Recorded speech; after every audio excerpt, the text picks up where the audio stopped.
তো আমরা সোমবার গিয়েছিলাম দীঘা। সো আসসালামু আলাইকুম এভরিওয়ান, আশা করি তোমরা সবাই ভালো আছো, তার সঙ্গে আমিও ভালো আছি। তো প্রথমেই তো গিয়ে ট্রেনে উঠে পড়েছি, আর ট্রেনে তো টাইম কাটছে না, তার জন্য উনো কার্ড নিয়ে গেছিলাম, সেখানে উনো কার্ড খেললাম।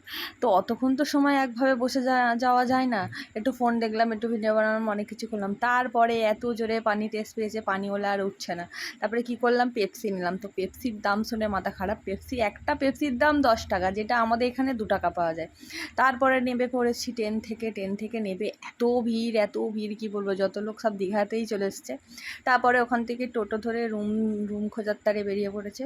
আর রুমের বাজেট অনেক বেশি। তো আমরা বেশি বাজেটের রুম নিইনি, আমরা কম দামি রুম নিয়েছি। এখানে যেহেতু একটু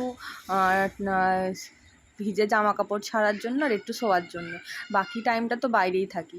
তারপরে আমরা আগেই সব ব্যাগপত্র রেখে এসে খেতে চলে এসেছি। তো এখানে খাওয়া দাওয়া করে নিয়ে মানে যেহেতু সকালবেলা উঠেছি, অত ভোরবেলা উঠে সারাদিন কিছু খাওয়াইনি, এমনি যাবতীয় ঝালমুড়ি, তারপরে তোমার চানা, এই পেপসি, এইগুলোই খাওয়া হয়েছে। তবে ভাতের মতন জিনিস নেই, একটু ভাত খেলে হয়তো জানটা শান্তি পাবে। তো ভাতটা খেয়ে নেবো, খেয়ে নিয়ে আমরা ফের রুমে গিয়ে একটু ফ্রেশ হয়ে নিয়ে তারপরে আমরা চলে যাব সমুদ্রে। তো আজকের ভিডিওটা এখানের মতন, কালকে আবার একটা নতুন ভিডিও নিয়ে আসবো।